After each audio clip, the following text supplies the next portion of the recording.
May 10 minuto ka, Congressman Mike Defensor, Vice Chairman, you're now recognized. You have the floor.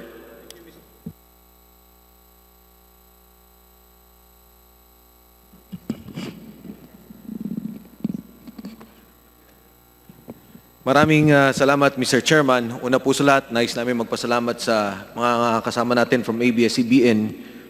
Alas 9 na po. Alam kong hindi pa rin po kayo kumakain. Katulad din po namin na nandito. Of course, my colleagues here in the plenary at doon pong mga nasa Zoom. Kasi po pinag-uusapan natin kasaysayan. Gusto ko lang po, para rin sa kalaman ng ating mga kababayan, ito pong pagkakaupo ni Pangulong Marcos at pagdikta ng martial law. Pagpaumanin niyo ho din, kasi noong 1969, ang pamilyang Lopez sumuporta sa pagkapangulo ni Presidente Marcos. Di po ba tama? Mr. Carlo Katigbak may want to answer that. Yes, Mr. Chair. So, Fernando Lopez was the Vice President of Mr. Marcos at the time. Siya po ang naging Vice Presidente. Kaya ako po nabanggit yun, may relasyon din po doon sa ating huling topic, yung politika. Pero dahil nauna po yung kasaysayan ng ABS-CBN, gusto ko lang pong ilinaw na kung masasabi nating, at ito yung sentimento ng pamilyang Lopez na yung nangyari ng panahon ng martial law, masasabi rin po natin na kayo po ay may kaunting kontribusyon sa naging problema ng martial law dahil kayo rin naman po ang sumuporta kay Pangulong Marcos nung siya po'y tumakbong presidente, di po ba? ABS-CBN. I'm sorry, Mr. Chair. I'm not sure I can answer that No. correctly. I think the family might have supported Mr. Marcos, but I don't think they have had anything to do with the decision to declare martial law. That's correct. And that's correct. And I agree with you. You were really... No, what I'm saying is, if the family felt aggrieved during the time of martial rule, which you were, you were politically and financially decimated by the Marcos government.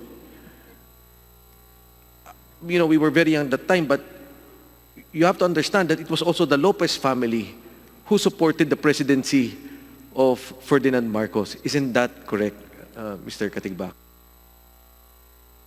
I cannot answer that personally, but from what I understand, yes, they supported Mr. Marcos.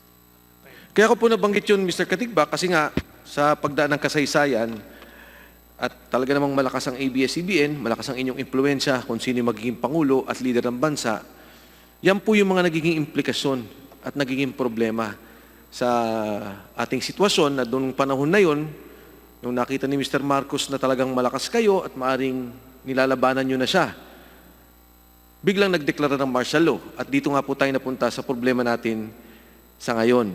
Problema noon, bata pa ho tayo noon, at yung sitwasyon natin sa ngayon. Pangalawa po, alam nyo, naguguluhan lang ako sa isyong to kasi ibinalik sa inyo yung ABS-CBN. From a layman's point of view po, si ang gobyerno pang nagkautang sa inyo ng 95 million. Parang naguguluhan po ako dun sa ganung naging proseso na dun nga sa pagkawala, kinuha na sa inyo ng gobyerno, pag upo ng Pangulong Cory, ibinalik sa inyo, sila pa may utang. Bakit po ba nagkaganon? Would anyone care to answer or... ABS-CBN. Yun po yung paksa na pinag-usapan, kaya nga po nagkaroon ng arbitration. Dahil po yung ABS-CBN ay naniningil po lamang ng rental sa paggamit ng facilities. Tama po. Alam Mr. niyo po, Chair. ang mga karakter na bumubuo sa EDSA Revolution, ang mga tao, at yung pong pagkakabalik ng mga ABS-CBN ay mga taong hindi matatawaran yung kanilang reputasyon, yung kanilang pagka-Pilipino. Sa banda ng ABS-CBN, no less than Senator Lorenzo Tañada. Sa banda naman po ng ating gobyerno, the Honorable Joker Arroyo. At sa katotohanan naman po, magkakasama rin po sila noong panahon ng revolusyon. Pero sila din po nagkakasama. May isa lang pong pagkakamali dito, Attorney Redon, and to all the ABS-CBN. There was never a discussion or an audit on finance. There was never a discussion or audit of the equipment. Ang nangyari ho, to my mind, this was a arbitration agreement na wala pong, hindi po tiningnan yung aspeto ng mga ekwipo at yung mga iba pa hong gamit. Tama po ba? Mr. Chair, sa arbitration proceedings po, we presented representatives from Asian Appraisal. Meron po silang, I think 3 po ang testigo nila kasi inappraise po yung mga equipment and property, kung magkano po ang halaga nun to determine the just compensation for the use of the equipment during the Cory administration until po fully na turn over yung possession na yon sa ABS-CBN. Tama po, Attorney. Nagkaroon kayo ng appraisal on the just rate of rental. Nagkaroon kayo ng appraisal doon sa equipment which will be turned over. Pero ang hindi nyo po in-appraise, noong 1972, ano ba ang equipment ni ABS-CBN? At nung ibinabalik na ng gobyerno sa Lopez family, ano ba yung mga equipment na yun? Kasi kung ako po yung, kung titingnan po yung nangyari, di ba? Sinabi, binigay mo sa inyo yung bahay, luma, kinuha niya, luma ang furniture. Nag-take over po ang administrasyon ni Presidente Marcos. Inayos niya yung bahay, nilagyan niya ng mga upuan, nilagyan niya ng ano. Bigla na lang po nag-turn over, nag-take over kayo.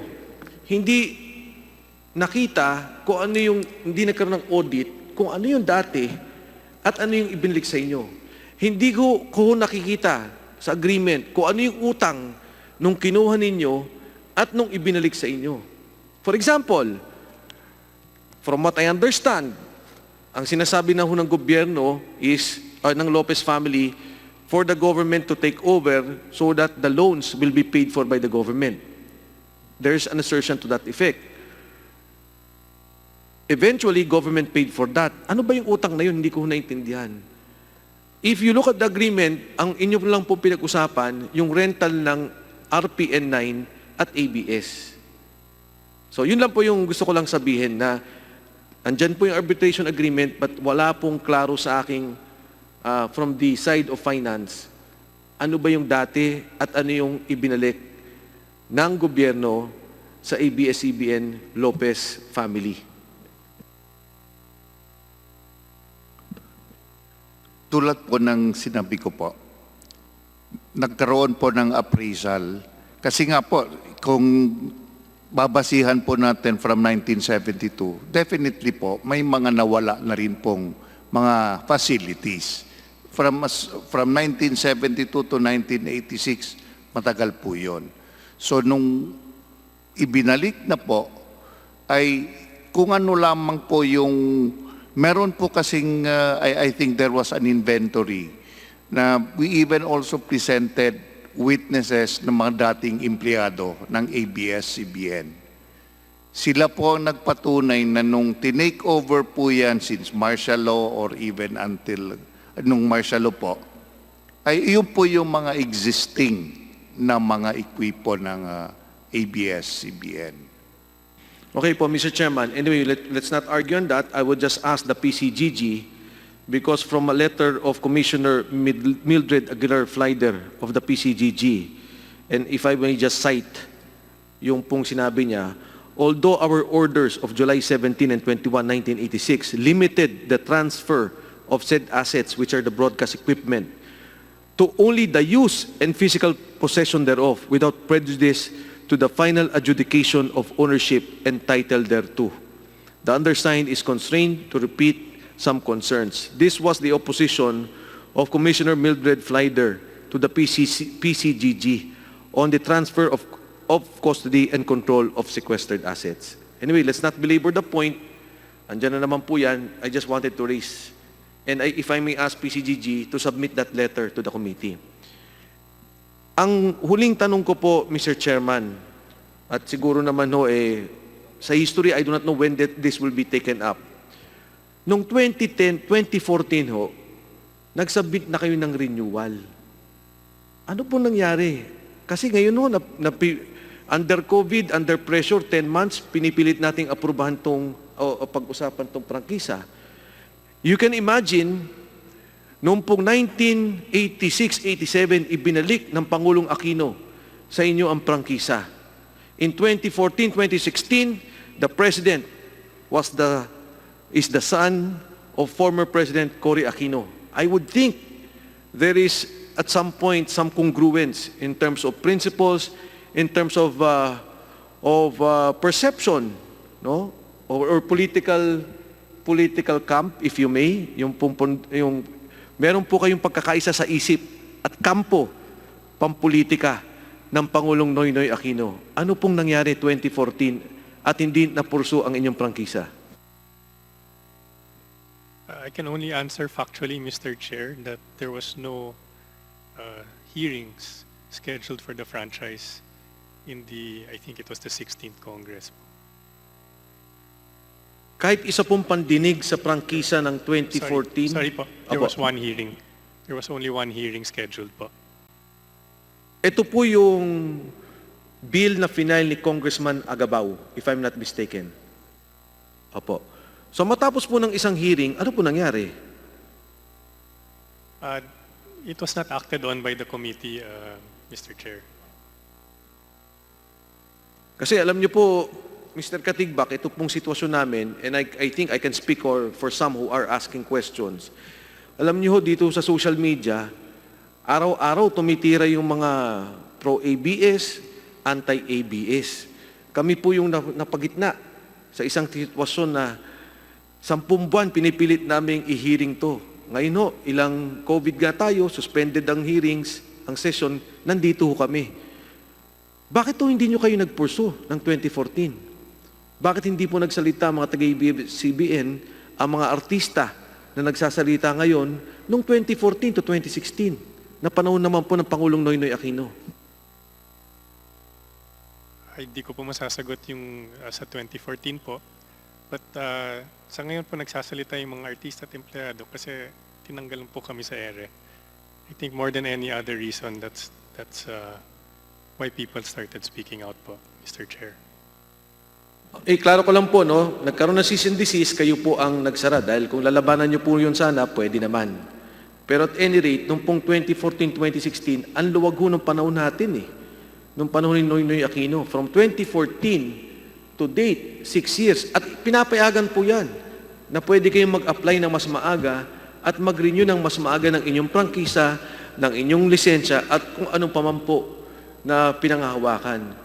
So, meron po bang makakasagot sa atin sa ABS-CBN kung ano nangyari? Because, ito, for the record, malalaman na ho ng komite later on, years from now, mababasa po ito ng mga tao at mapapaliwanag nyo na malinaw kung bakit hindi kayo nag-renew. Galit po ba si Presidente Noynoy Aquino sa inyo na mga panahon na yon? Hindi ko po masasagot yung aksyon ng Kongreso nung panahon na yon. Sa pagkakaalam ko po, nag-file po kami ng renewal in the previous 2 Congresses. And I understand there was only one hearing that was called with regards to our franchise application. Bakit naman po nung kami nga po ang 10 buwan pa lang, bigla naman kaming tinira ng kung saan-saan na sinisisi ang Kongreso. I think Congressman Villago, did you file that time, before 2016? Kong Defensor, as far as I know, 16th Congress pa lang, final na ito. Nagkaroon sila ng isang hearing, after that, nawala na. So I 17th or 16th? 16th Congress. So I filed it on 17th Congress. Hindi din nadinig. And now 18th Congress. Ngayon pa lang natin nag-uumpisa ang discussion tungkol sa franchise of ABS-CBN.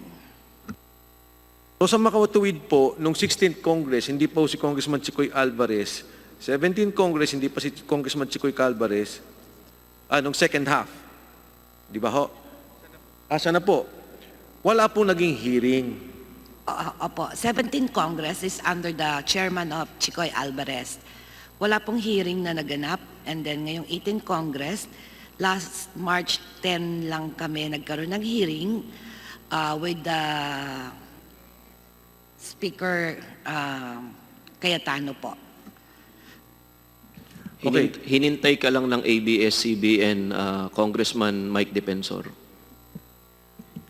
Yun lang mabigat doon. So, from that time to this time, because the 2014 is and the 2014 to 2016 years were the very critical. Ito po para sa akin ang critical. Dahil kung ang Pangulong Noynoy Aquino na anak ng dating Pangulong anak ng Pangulong Aquino, Cory Aquino, na ibinalik sa inyo, bakit hindi naman niya ibabalik ang inyong renewal? I'm sorry, Your Honor, I cannot answer for the President. What I can say is that ABS filed our franchise renewal application with the committee po. Yung iba po bang opisyal na nandun sa 2014, would you like to reply to that? Mr. Chair, if I may add, no. I think at that time, nung hindi na siya gumalaw, we felt that we had time pa naman, so we didn't pursue it at that point when it was not moving anymore. So I think that's why it was refiled again in the 17th Congress. So yun yung nangyari po. The 16th Congress was the time of President Noynoy Aquino. And you were thinking the 17th Congress and the 18th Congress. Yes, Mr. Chair. That could be pursued. So again, was there any problem with President Noynoy Aquino or any of the officials of President Noynoy Aquino? Because Chris Aquino was there in 2014 with ABS-CBN. Is that not correct? Yes, Mr. Chair. Oh, yun naman po. Talent nyo si Chris Aquino. Ang Presidente Noynoy Aquino, anak ng President Cory Aquino. Ako po yung nagtataka, ba't hindi nyo na rin yun ang panahon na yun? Ang tanong po ni Congressman Mike Defensor ay nagkatampuhan po ba kayo nung panahon na yon? Mr. Chair, I think yung negosyo ho namin sa ABS, I think it's quite normal ho na every administration nagkakatampuhan naman at some point kung may mga hindi magandang lumalabas. But I cannot cite any specific issue at that point na with the President Aquino at that point, na hindi natuloy dahil doon. Nakausap niyo po ba si President Aquino, Mr. Lopez, Mr. Katigbak? Tungkol sa franchise po, hindi po namin pinag-usapan yun. Pag-uusap lang po na itong approval, hindi niyo na pag-usapan. Hindi po. Wala po kayong idinulog kay Pangulong Noynoy tungkol dito sa prangkisa ng 2014 to 2016? Personally po, hindi ko kinausap si Presidente tungkol sa prangkisa ng ABS po. Mr. Lopez, would you have any No, Mr. discussion? Chair, not aware at that point. Chris Aquino po, hindi niyo kinausap na tumulong para inunin niyo yung prangkisa. Ako, hindi rin po. Kayo po, Mr. Lopez. Hindi rin po at that time. Parang kayo ho ata may kasalanan kung ba't di kayo na rin yun ng 2014 to 2016. Hindi ho kayo nakipag-usap sa mga dapat kausapin. At tama po kayo, naintindihan ko. From time to time, may tampuhan. I was there during that time. And we had also some skirmishes. I would recall that I would call ABS-CBN and the lawyers would be there and we would be discussing ano yung ginagawang broadcast ng ABS. No? Pero, it is, again, if you look at the history of ABS-CBN and the Lopez family, natanggal po sa inyo yan, na ibalik sa inyo ng Pangulong Cory, pero seemingly hindi nyo na ibalik when the talent was Chris Aquino, the daughter of President Cory Aquino, and the President is Noynoy Aquino, the son of President Aquino. I cannot see why it cannot be renewed at that time. There was very legal basis to do that. You could have done that easily. Nobody would question because some franchises would do it earlier than the prescribed date. Napakahirap po mag-renew pag nandun ka na sa deadline. And there was no moral, to my mind, problem if you had pursued a renewal at that time. Would you like to give any statements to that effect? O meron po ba kayong gusto sabihin? I don't think there's anything else I can add, Mr. Chair, other than that we did file for the renewal of our franchise application with Congress. And unfortunately for us, it was not acted on by the 16th and 17th Congress. Ngayon po, isang statement lang, Mr. Chair, tapos na po ako. Ito hong nangyayaring hearing natin sa prangkisa ay dumadaan sa isang constitutional process. Meaning to say, hindi po to take over ng gobyerno. Hindi ho nangyari to during martial law when accordingly in the affidavit doon po sa affidavit ni Mr. Almeda, sinasabi niya, pumasok ang mga sundalo nag-take over. Dumadaan po tayo sa isang legal at constitutional na proseso. Ang Kongreso po ang may kapangyarihan magbigay sa inyo ng prangkisa. Dahil ito nga po ay isang pribilehiyo, ito po'y desisyon na gagawin ng Kongreso. Pag kami po ba nagdesisyon na huwag kayong bigyan ng prangkisa, titingnan nyo pa buto na isang pang-aabuso ng gobyerno o katulad ng diktadoryang Marcos na tinake over kayo? Gusto ko lang pumalaman kung ano ang pananaw nyo tungkol dito. Your Honor, the prerogative to grant or deny a franchise rests solely with Congress. And while we're here to try and prove to the committee that there's good reason why our franchise should be renewed, at the end of the day, we respect the rule of law po. Thank you, Mr. Katigbak. And would you recognize this as a legal and constitutional process? And that later on, years from now, history will not say that we oppressed ABS-CBN or that we forcefully took over ABS-CBN. We are present at these hearings, Mr. Chair, because we recognize that this is part of the process. Maraming salamat, Mr. Chairman, and I appreciate the reply of Mr. Katigbak and Mr. Lopez on the questions about the history of ABS-CBN. Nagpapasalamat po ako sa inyo. Pasalamat din po na talagang nandito kayo. Alam ko ho, kaya nga tinatanong ko kung kumain po kayo kanina, alam ko rin hindi ka kumain. Maraming salamat po sa inyong pakikiisa dito sa ating pag-uusap. Thank you, Mr. Chairman. Thank you, ABS-CBN, and to all my colleagues.